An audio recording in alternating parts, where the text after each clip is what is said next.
you long enough. Alright, give them the point.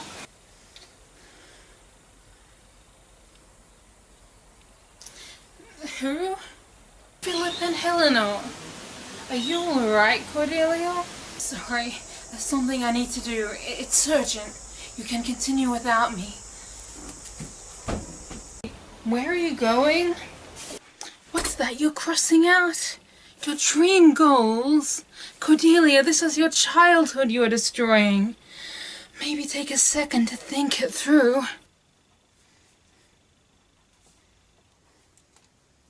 What if I were to tell you that everything in this notebook is going to come true? Then I would say you've gone loony. I mean, some of this stuff's pretty cool, but come on. Number 37, become President of the United States. Well, that can't possibly happen, can it? Under the right circumstances, because there's not just dreams in this book. It's not called a dream journal for the fun of it. Only, I'm certain there's not just dreams anymore. I've made a terrible mistake. I need to find your father. You need to get a degree. You can't handle the farm. Medicine? No, not medicine. Not science either. Promise me you won't. Do carpentry. Be an actor. Pursue your passion. But my passion is no science. Now, my problem before was that I left it too late to help you. Now I have to be with you every step of the way. And that concludes my evidence in support of your client's accusation for the charge of being drunk and disorderly. I thought you'd try to impress me, but law. I know pop culture finds it fascinating, but this isn't Wolfram and Hart. Just mundane charges. Any outcomes? Drama, pizzazz. This wouldn't make the first round. Should have stopped the whole thing the moment you reached for that textbook. Sure, a trial would be nice, but I wanted Philip the deranged serial killer. Cordelia the genocidal psychopathic dictator. And more of the redhead. There really hasn't been enough of her. Like this.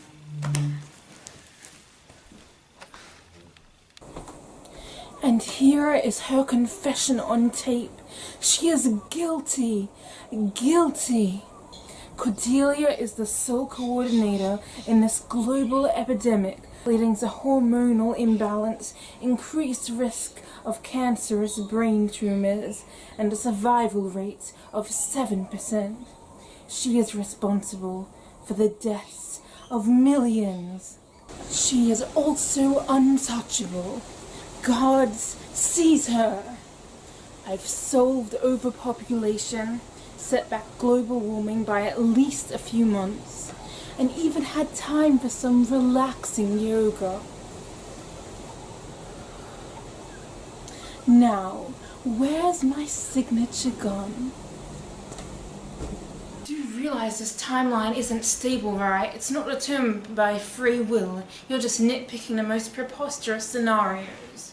You're right. You aren't meant to be here after all. Died 10 days ago. Drug overdose. Your signature creation. One thing she didn't count on. In this world, you are the only person she could love. Isn't that tragically adorable? Well, that's very depressing. I'll be a lawyer if I want to. How about we try this again, and I promise I'll make it worth your while. Maybe even give you a winning timeline. But only one redo per person. And I'll give Cordelia another go, seeing as how I know she can make something great if she tries. Don't let me down, okay? Good luck. Law won't work either. Listen, can you tell me more about this drug addiction? Will my selection of a science or medical degree or work at the farm undoubtedly cause my mind and body to increasingly rely on chemical supplements? Because I've never even considered it. It doesn't seem like a likely outcome at all. I do believe that's the whole point.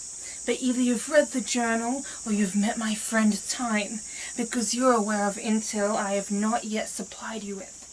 If it's the former, prepare to receive a slap to the face.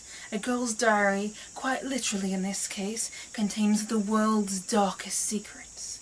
And it's not just the fact that I liked one Justin Bieber song this one time. As for the latter, what did you think of his outfit? With the mask and cloak, it reminded me a little of Phantom of the Opera. This isn't a game, Cordelia. You do realize the apocalypse is almost certain to happen. It's his favorite timeline. We need to surprise and enthrall him. We need to become genuinely good actors as opposed to doing ridiculous things for realsies. Why, look who's finally arrived. I'm Time, and it's a pleasure to meet you all. Prepare to remember the future. I must be off. I have some important business to care to. I need to record this for later, okay?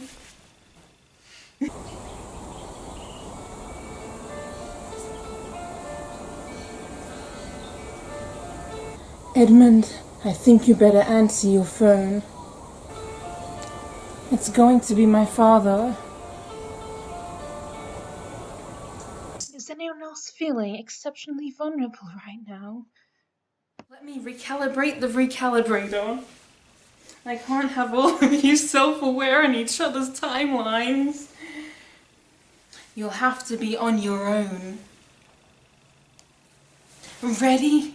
Set! Let the countdown to the apocalypse begin! Just so you know, Time, you are now creating 6 different timelines.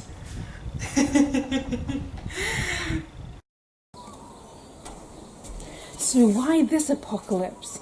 How does the apocalypse involving us trump, let's say, the zombie apocalypse, or the return of the dinosaurs, or depleting the planet of its resources? Well, one thing's for sure. It is my duty to create an optimal prime timeline. After all my hard work, I become a writer? Well, I suppose it beats possible serial killer and definite serial killer anyway. For real though, I just stick with Edmund? Not even meet any potential new love interest? I may not be a writer yet, but well, that's like writing. And quadruplets. Who has quadruplets? How to fix things, though. If I'm the one with the medical degree, perhaps I could be the one to cure Philip. So much more school, though. Let me see. Can I remember what Alden did? No, because I wasn't there, because while he was researching, chilling in the apocalypse bunker, I was cooking and cleaning and kissing goodnight, my dear. How the hell was this the good apocalypse? At least I didn't become a lawyer, though. That would have been boring. So, Edmund, did you answer the phone? Was it your dad? Huh? My phone? No, I was too distracted by your rambling about whatever that was. Hey, wait, I think I remember this part. Your dad phones, says you have a... Spoilers. Oh, hey, this must be the interesting reason why I stick with you. Except none of that happened. Oh, we're making progress already. You'd better phone him back, though. Is anyone else extremely confused? I'm a serial killer? Oh, wait. I'm not. I am not. I am not. Bill, are you okay? Yes. No, I don't think I can go to Europe. Not because I don't want to, it's just... I have cancer. Quick, Alden, heal me now. I don't want to be frozen. I mean, I guess you won't get to win that Nobel Prize, but trust me, it'll be better this way. We can fix everything now. For all I know, just by saying these words, the space-time continuum is disassociating and disrupting my own biological timeline so that... I think you've never said any more words at one time than you did just then.